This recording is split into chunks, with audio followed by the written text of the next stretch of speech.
La vérité sur ma famille va vous choquer.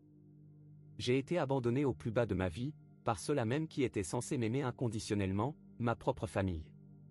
Et maintenant, ce sont eux qui m'appellent, me suppliant de revenir dans ma vie. Le souvenir de cette nuit est gravé en moi comme une cicatrice que je ne peux effacer. Je me souviens d'être devant notre maison, celle que je croyais toujours être mon refuge. La lumière du porche était allumée, mais la porte était verrouillée. Ma valise était posée sur les marches à côté de moi, remplie des quelques vêtements que je possédais et d'un ordinateur portable qui fonctionnait à peine. J'ai cru à une erreur. Je me suis dit qu'il ne m'avait peut-être tout simplement pas entendu frapper. Mais j'ai alors vu le mot. Juste un bout de papier scotché à la porte, l'encre maculée par la rosée du soir. Il faut que tu te remettes sur pied. On ne peut plus te porter. Pas de signature. Pas de « je t'aime, maman » ou « je t'aime, papa ». Juste des mots froids et cliniques. Comme si je n'étais plus leur fils, juste un fardeau dont ils avaient hâte de se débarrasser. À cet instant, j'ai eu l'impression que le monde s'était effondré sous mes pieds. Les voix de ma famille résonnaient encore dans ma tête, toutes leurs promesses, nous serons toujours là pour toi. La famille avant tout. Le sang est plus épais que l'eau. Mensonge. Tout. La rue était silencieuse, à l'exception du bourdonnement lointain de la circulation. Je me souviens avoir serré ma valise contre moi comme si c'était la seule chose qui me restait. Et honnêtement, c'était le cas. C'est à ce moment-là que j'ai compris, parfois, ceux qui sont censés vous protéger sont ceux-là même qui vous précipitent dans le feu. Et ce que j'ignorais alors, seul sous la lumière vacillante de cette véranda, c'est qu'un jour, des années plus tard, la même famille qui m'avait abandonné réapparaîtrait. Sauf que cette fois, le rapport de force serait inversé. Ils me voudraient. Ils auraient besoin de moi. Et je devais décider si je les laissais revenir dans ma vie, ou si je leur fermais la porte comme ils me l'avaient autrefois fermée. Mais avant d'en arriver là, laissez-moi vous raconter comment tout a commencé. J'ai grandi dans ce que les étrangers appelleraient une « bonne famille ». Nous n'étions pas riches, mais pas pauvres non plus. De la classe moyenne. De banlieue. Une maison à 2 étages avec un revêtement beige et une pelouse impeccablement tondue, dont mon père était obsédé chaque samedi matin. Le genre d'endroit où les voisins saluaient de la main en passant, où les illuminations de Noël étaient installées en novembre et où les dîners de famille étaient censés avoir une signification. J'étais l'aîné de 3 enfants. Ma sœur cadette, Emily, était la prodige, une excellente élève, la meilleure pom-pom girl, celle qui ne pouvait rien faire de mal. Mon petit frère, Jake, était le bébé protégé, gâté, à qui on laissait toute latitude pour tout parce que, il est encore jeune. Et puis il y avait moi. À 17 ans, je n'étais pas en échec dans la vie, mais je n'étais pas vraiment épanoui non plus. J'avais des rêves, de grands rêves. Je voulais devenir écrivain, peut-être même créer une entreprise un jour. Mais aux yeux de mes parents, les rêves ne comptaient que s'ils payaient les factures. Le sens pratique, disait mon père en faisant tourner les glaçons dans son verre de whisky après le travail. C'est ce qui compte dans ce monde. Personne ne gagne sa vie en écrivant des contes de fées. J'acquiesçais et faisais semblant d'être d'accord, mais au fond de moi, je savais que je voulais plus que la voie de la sécurité. Je voulais créer quelque chose, prouver que je n'étais pas un simple rouage de la machine. Pourtant, je leur faisais confiance. Même lorsque nous nous disputions, même lorsque les mots de mon père me blessaient plus qu'il ne le pensait, je croyais que ma famille me soutenait. C'est ce qu'on nous a répété depuis l'enfance, la famille avant tout. Le sang avant tout. Avec le recul, peut-être que les fissures ont toujours été là. Comme la façon dont les yeux de ma mère se plissaient chaque fois qu'elle me regardait, comme si elle y voyait le reflet de tous les choix qu'elle regrettait. Ou la façon dont Emily murmurait à ses amis que j'étais « bizarre » parce que je me fichais des matchs de foot ou de la popularité. Ou la façon dont Jake imitait le ton dédaigneux de papa, riant quand je parlais de mon écriture. Mais malgré tout, ils étaient ma famille. Je les défendais quand d'autres soulignaient leur favoritisme évident. Je me persuadais que leur froideur était de l'amour déguisé. Que je devais peut-être simplement le mériter plus que mes frères et sœurs. Il y a eu un moment, pourtant, que je ressasse sans cesse. J'avais 16 ans, assis à table, expliquant que je voulais postuler à un programme d'été pour jeunes écrivains. C'était compétitif, mais ça aurait pu ouvrir des portes. Je me souviens du silence qui régnait après ma conversation, de la façon dont mon père posa sa fourchette, me regarda et dit d'un ton neutre. Les écrivains meurent de faim, fiston. Tu veux perdre ton temps, d'accord. Mais ne t'attends pas à ce qu'on finance tes délires. Toute la table rit, Émilie, Jake, même maman. Je me forçais à sourire, mais ce soir-là, je pleurais dans mon oreiller, me promettant qu'un jour, je leur prouverais qu'ils avaient tort. Pourtant, malgré toute la tension, je n'aurais jamais imaginé qu'ils iraient jusqu'à me mettre complètement à l'écart. Les disputes familiales sont une chose. La trahison, l'abandon, c'en est une autre. Si vous m'aviez posé la question à l'époque, j'aurais dit que je mourrais pour ma famille. Je pensais qu'eux aussi. J'avais tort. Ce qui suivit la nuit sur le porche, le mot sur la porte ne marqua pas le début du conflit. Ce fut l'apogée d'années de ressentiment silencieux, de ne pas être à la hauteur de leurs attentes. Et quand vint le moment, lorsqu'ils décidèrent enfin que je ne valais pas la peine d'être gardé, ils ne me regardèrent même pas dans les yeux.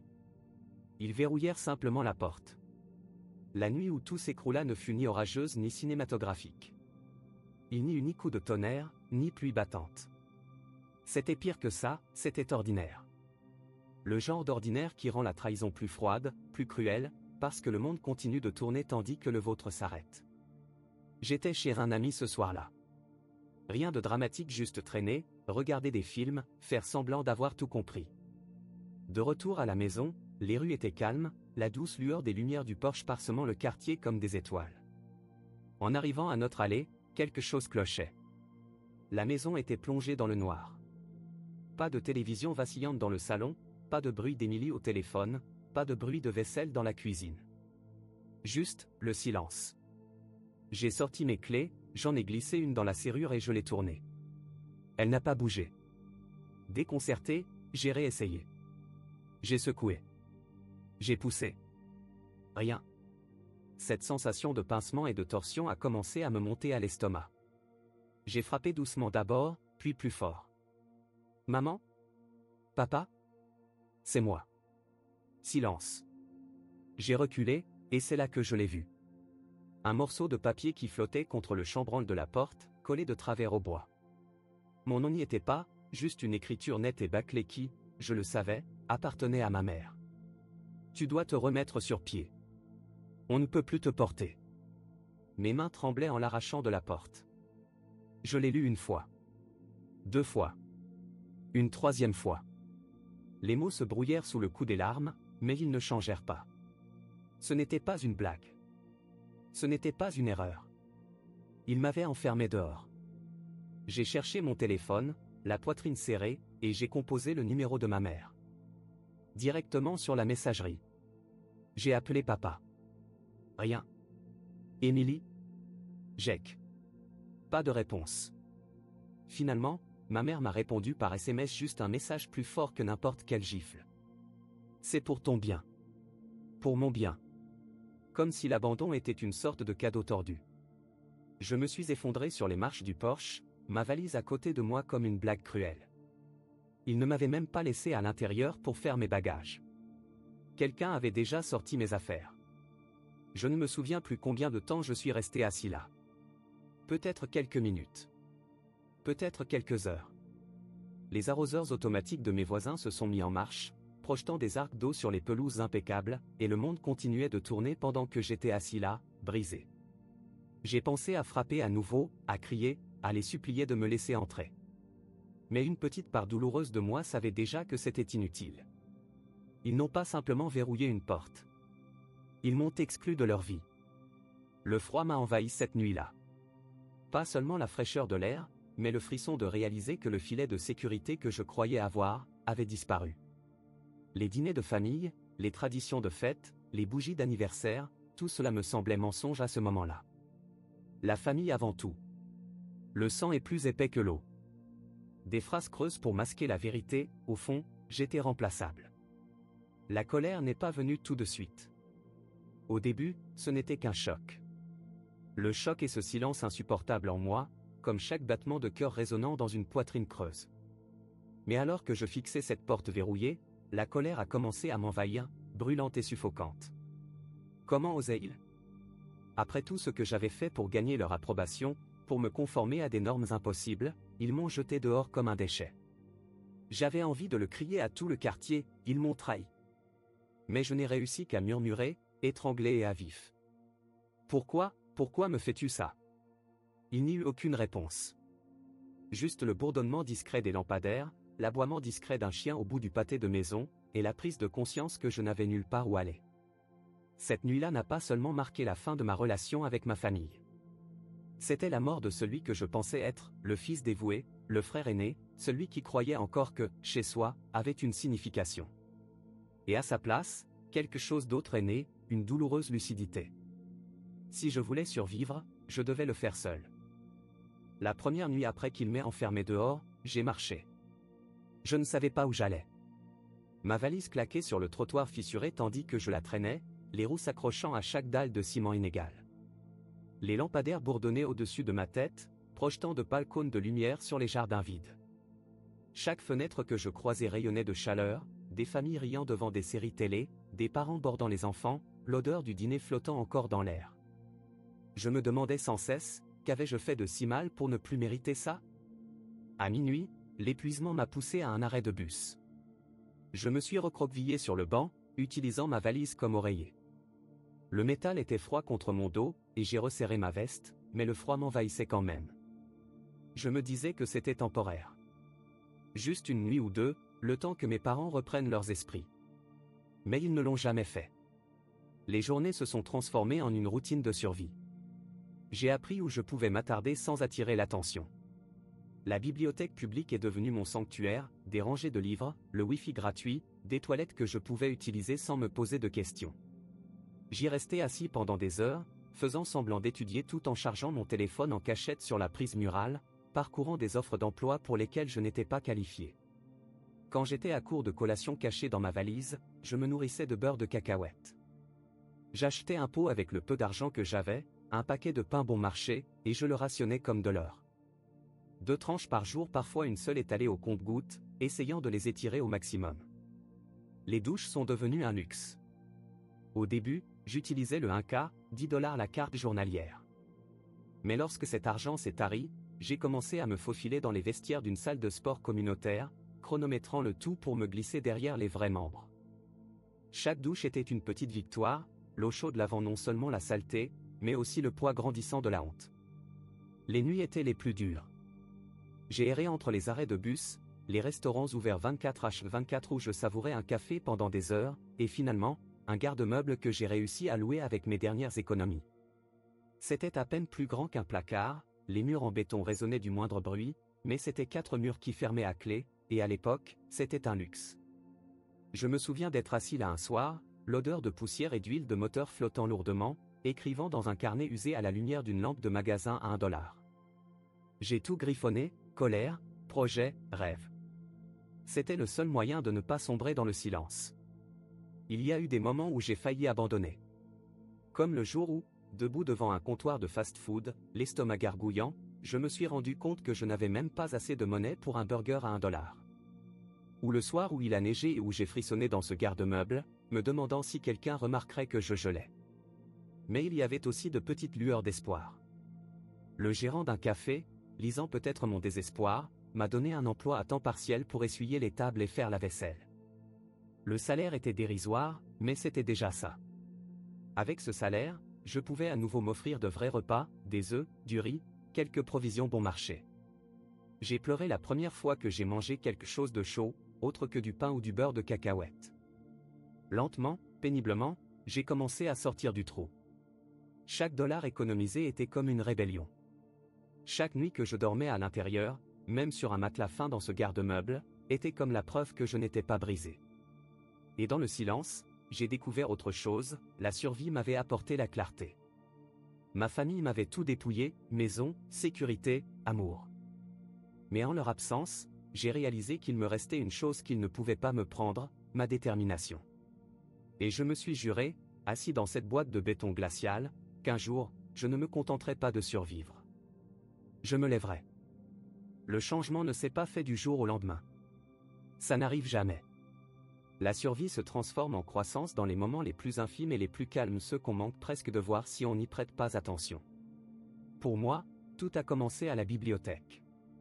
Un après-midi, assis entre des étagères poussiéreuses dans un coin, j'ai cliqué sur une vidéo YouTube intitulée « Comment se lancer en freelance sans expérience ». J'ai failli rire devant l'audace de la chose. Moi, En freelance, j'avais à peine le Wi-Fi, et encore moins un portfolio. Mais le type dans la vidéo parlait avec une telle conviction, détaillant les choses étape par étape, que pour la première fois depuis des mois, j'ai senti quelque chose remuer en moi. L'espoir. J'ai emprunté un ordinateur de bibliothèque défoncé et j'ai commencé à dévorer tout ce que je pouvais, tutoriels en ligne, cours gratuits, articles. J'ai appris la rédaction, le graphisme, le marketing numérique, des compétences pour lesquelles les gens payaient. Je suis resté jusqu'à ce que les bibliothécaires allument les lumières, signalant l'heure de fermeture, griffonnant des notes comme si ma vie en dépendait. Et d'une certaine manière, c'est ce qui s'est passé. Mon premier boulot était pitoyable. 5 $ pour la conception d'un flyer pour un événement local. Je n'avais même pas de logiciel adéquat, j'utilisais des versions d'essai gratuites et des outils peu pratiques. Mais quand la notification PayPal a sonné, je jure que je me suis senti plus riche que Jeff Bezos. 5 $, c'était une opportunité. Cette petite étincelle a allumé un feu. J'ai passé des nuits blanches dans mon garde-meuble, penché sur mon vieil ordinateur portable, les yeux brûlants à cause de la lumière de l'écran, à courir après la moindre opportunité. La plupart du temps, j'échouais, des clients me zappaient, des offres tombaient à l'eau, mais de temps en temps, quelque chose collait. 10 $. 25. 100.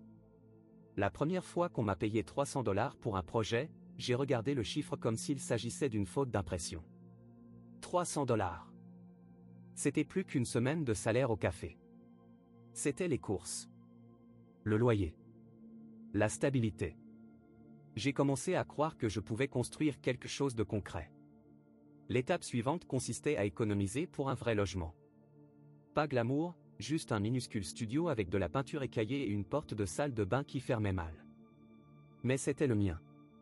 Je me souviens d'être assise par terre ce premier soir, à manger des Hello Mine à emporter directement de la brique, et de me dire, c'est ça la liberté. Et je ne me suis pas arrêté là. J'ai redoublé d'efforts pour apprendre, SEO, branding, publicité sur les réseaux sociaux. J'échouais souvent, mais chaque erreur devenait une source d'inspiration. Mon carnet se remplissait de plans, de croquis, d'idées de fin de soirée. Petit à petit, les missions en freelance se sont transformées en clients réguliers. Les clients réguliers se sont transformés en recommandations. Et finalement, j'ai compris que je n'étais pas obligé d'être une simple freelance. Je pouvais créer une entreprise. J'ai lancé ma propre petite agence juste moi au début, mais je lui ai donné un nom, un logo, un site web que j'ai codé moi-même après des heures de tutoriel. Les clients ont apprécié la touche personnelle, le côté audacieux de mon histoire. Ils m'ont fait confiance parce que je n'étais pas raffiné. J'avais faim. En un an, je ne faisais plus que survivre. Je m'épanouissais. Le gamin qui autrefois rationnait les sandwichs au beurre de cacahuète avait maintenant des économies. Des investissements. Une équipe grandissante de freelance travaillant sous la bannière de mon agence. Mais le plus beau, ce n'était pas l'argent. C'était le pouvoir de choisir. Savoir que j'avais bâti tout ça à partir de rien, sans filet de sécurité, sans soutien, sans famille pour m'encourager. Juste moi, le gamin qu'ils ont laissé tomber, qui refusait de rester en bas. Je me souviens m'être regardé dans le miroir un matin, fraîchement douché dans mon propre appartement, une belle chemise sur les épaules, et m'être murmuré. Tu as réussi. Tu as réussi sans eux. Et pour la première fois depuis des années, j'y ai vraiment cru. Ce que j'ignorais alors, c'est que mon ascension allait devenir très médiatisée. Et avec cette mise en lumière, est arrivé le tournant que je n'avais jamais vu venir. Le succès a le don de faire du bruit, même quand on ne cherche pas à crier. Au début, mes succès étaient modestes. Un client satisfait a laissé un avis élogieux. Un autre m'a recommandé à un ami. Puis, l'un de mes projets, une campagne publicitaire que j'avais conçue pour une petite start-up éco-responsable, est devenu viral. Soudain, les gens ont voulu savoir qui était derrière tout ça. Un journaliste m'a contacté. Il avait entendu parler de mon histoire personnelle, celle d'un enfant qui s'était relevé de rien. J'ai failli refuser. Parler de mon passé me semblait dangereux, comme rouvrir des blessures que j'avais refermées à force de travail et de détermination. Mais quelque chose en moi me murmurait, dites-le. Peut-être que quelqu'un a besoin de l'entendre. C'est ce que j'ai fait. Nous nous sommes assis dans un café modeste, moi, journaliste, avec un enregistreur, et une tasse de café noir fumant pour nous deux. Je leur ai tout raconté. Les nuits passées au garde-meuble. Le régime au beurre de cacahuète. Les refus incessants jusqu'à ce que quelqu'un dise enfin oui. J'ai omis un détail, ma famille. Mais l'article n'en avait pas besoin. Il me décrivait comme une personne résiliente, acharnée, invincible. Un titre a fait le tour d'Internet la semaine suivante. De SDF à PDG, l'histoire d'une jeune entrepreneur qui a refusé d'abandonner. L'article a fait un tabac. Publication LinkedIn. Invitation à des podcasts. Même un court reportage à la télévision locale. Ma boîte mail s'est remplie de félicitations d'inconnus qui disaient que mon histoire les avait inspirés. Pour la première fois de ma vie, les gens ne riaient pas de mes rêves, ils les admiraient. Et c'est là que les appels ont commencé. D'abord, c'était Émilie. Ma petite sœur, l'enfant chéri. Salut. Sa voix tremblait au bout du fil. J'ai vu l'article. Waouh, tu es formidable. Je suis tellement fier de toi. Je me suis figé. Fier? C'était la même sœur qui un jour leva les yeux au ciel quand j'évoquais l'écriture, la même sœur qui riait quand papa balayait mes rêves du revers de la main. Pourquoi m'appelles-tu, Émilie, demandai-je d'un ton neutre. Elle hésita. C'est juste que, tu me manques. On s'ennuie tous. Les choses se sont compliquées à l'époque, mais on peut peut-être tourner la page. On peut peut-être redevenir une famille. J'ai failli rire. Une famille? Maintenant que j'avais de l'argent, du succès, de la reconnaissance, il voulait que je revienne? Une semaine plus tard, maman m'a envoyé un email. Puis papa. Et même Jacques. Des messages remplis d'excuses, d'explications et de regrets soigneusement formulés. On ne savait pas comment t'aider à l'époque. On pensait que la fermeté te rendrait plus forte. On a changé. On veut arranger les choses. Je fixais ces mots, la poitrine serrée, la rage bouillonnant sous la surface. Où étaient ces excuses quand je dormais dans un garde-meuble glacial? Où était cet amour, quand je mourais de faim, implorant qu'on me donne une chance? Un soir, j'ai reçu un appel de papa en personne. Sa voix était plus douce que dans mes souvenirs, dépouillée de l'autorité qu'il exerçait autrefois sur moi. Fils, dit-il doucement, j'ai fait des erreurs. Nous en avons tous fait. Mais tu es devenu quelqu'un d'incroyable. Et, j'aimerais faire à nouveau partie de ta vie. On pourrait peut-être s'asseoir et discuter? Pendant un long moment, je restais silencieuse. J'écoutais simplement sa voix, me remémorant la nuit où il avait verrouillé la porte et m'avait laissé dehors. Me remémorant chaque rire à mes dépens. Chaque rejet. Chaque indifférence. Et maintenant que j'étais quelqu'un, il voulait revenir. J'avais l'impression que l'univers était sens dessus-dessous. Les mêmes personnes qui me traitaient autrefois comme un fardeau exigeaient maintenant mon acceptation. La question était, est-ce que je leur donnerais mon acceptation? J'étais assis dans mon bureau le soir après l'appel de papa. Dehors, la ville brillait à travers les larges baies vitrées, les gratte-ciels illuminés comme des constellations, les phares ruisselant dans les rues comme des rivières de feu. Derrière moi, au mur, était accroché l'article encadré, de SDF à PDG. La preuve du chemin parcouru. La preuve que j'avais réussi seul. Mon téléphone vibra de nouveau. Un autre message de maman. On veut juste te voir. On peut dîner ensemble? S'il te plaît. Je me suis adossé à ma chaise, les yeux rivés au plafond. À l'intérieur, j'étais une tempête. Une partie de moi, l'adolescent blessé et brisé, avait envie de crier au téléphone, où étais-tu quand j'avais besoin de toi?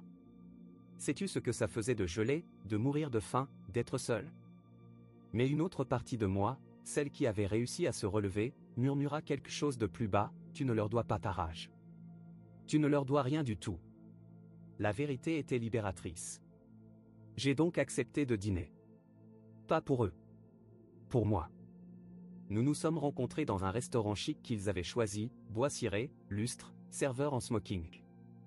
Je suis arrivé en costume sur mesure, la confiance rayonnant à chaque pas. Les têtes se sont tournées, non pas à cause de qui j'étais à leurs yeux, mais à cause de ce que j'étais devenu.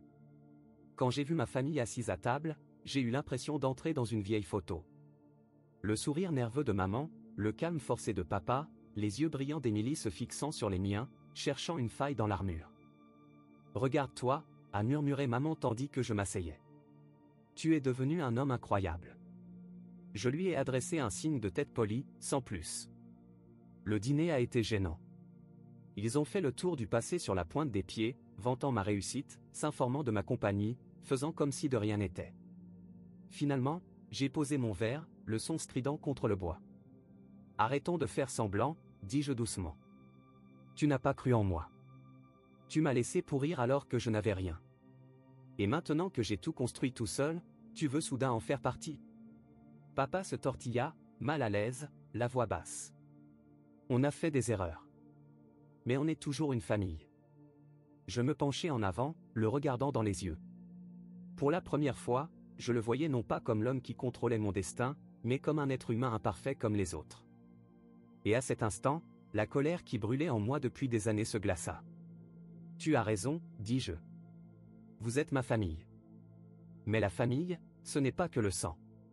C'est celui qui est présent quand on est au sol. C'est celui qui croit en toi quand personne d'autre ne le fait. Et toi? Tu m'as donné une leçon que je n'oublierai jamais.